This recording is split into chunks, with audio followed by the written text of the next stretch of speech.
For a long time, Rotten Tomatoes, as flawed as it is, has been a place that people go, whether it's to leave their review of a movie, to see what other people are saying, to see what the critics are saying, to see what the audience is saying, and of course, sometimes to see the wide gaps between the critics and the audience opinions. And for a long time, we've known it's kind of bullshit. We saw what they did in the lead up to Captain Marvel, forever changing the way their website works, switching to these verified reviews, yet still somehow often have these bot-like reviews when it's in favor of the studios. And now we're getting confirmation of something that we've known for a long time. These studios very intentionally manipulate Rotten Tomatoes scores. This was the report that was all over the news yesterday. They had most people saying, yeah, we figured. A PR firm has been manipulating Rotten Tomatoes movie scores for over 5 years by paying critics directly. Now, this is all an expose about one very specific movie that happened to star Daisy Ridley that wasn't a Star Wars movie. But the story goes, it was getting poor reviews of like a 43, 46%. And the studio reached out to a PR company that then paid critics money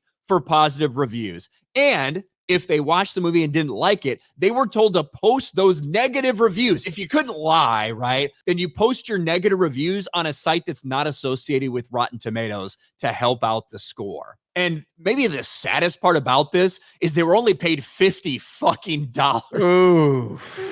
$50 for these Ooh. low-tier Rotten Tomatoes critics to sell their soul to these studios. I guess it's not really a surprise, is it, Jeremy? Wow. This is not a surprise at all. I have been following Rotten Tomatoes for a long time, and there was definitely a major shift within how Rotten Tomatoes was judging movies 2016 on versus what they were doing before. And of course, Rotten Tomatoes is just an aggregate, but it's about the coverage of movies and how everything shifted. It's why Collider had their rise and then their fall. It's why the Schmoes Know and all of that, all of those old legacy movie review YouTube channels, they all had their rise and then their fall after 2016 because it became political activism. And of course, this is why we've seen so many films that have the diversity, inclusion, representation bullshit because they're trying to push their agendas and things like that. We've seen so many wide gaps in what critics think of a movie versus what the actual fans think of movies. And yeah, this is only just proving us right. We've been saying this for years. We were called conspiracy theorists. We were saying, oh, they're just pushing things for hate, for clickbait,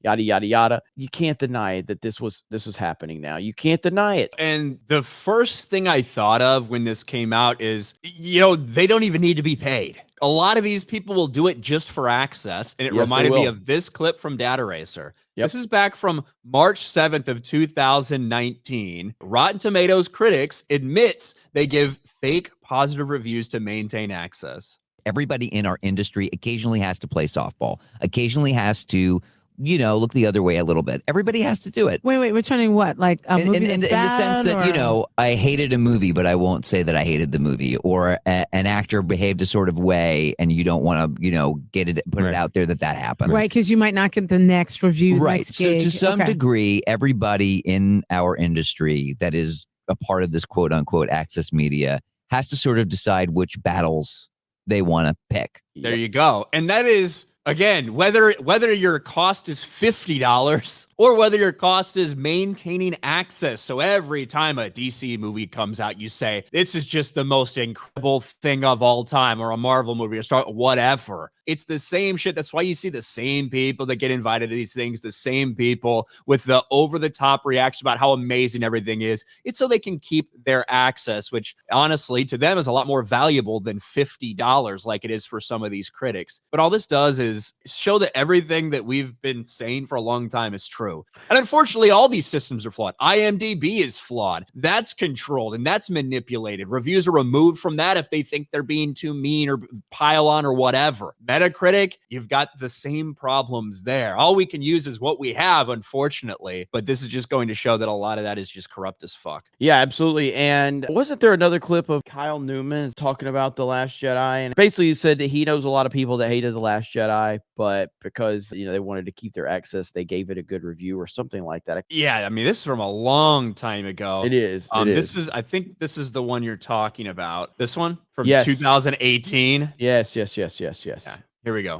Black Last Jedi, I honestly, I don't know anybody out here, maybe 2 people in my life, and hundreds of people I've talked to that like the movie. All the filmmakers I know that won't talk about it publicly. All the people I know internally. There's all these people that won't, even journalists that give it positive reviews are like, I do that because I need to maintain my access. Like, privately, there's a lot of people that really don't like that film. The thing about it too, though. So you're saying the ones who gave it good reviews really are phony reviews?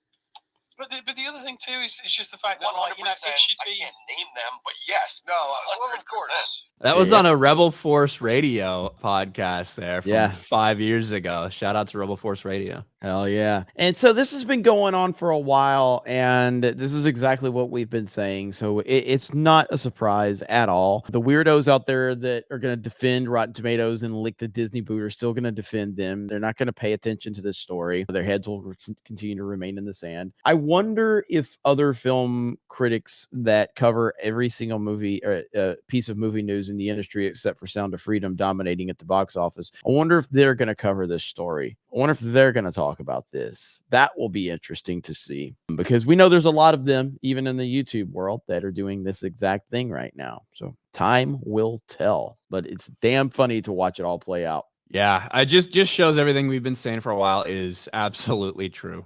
Yep, 100%.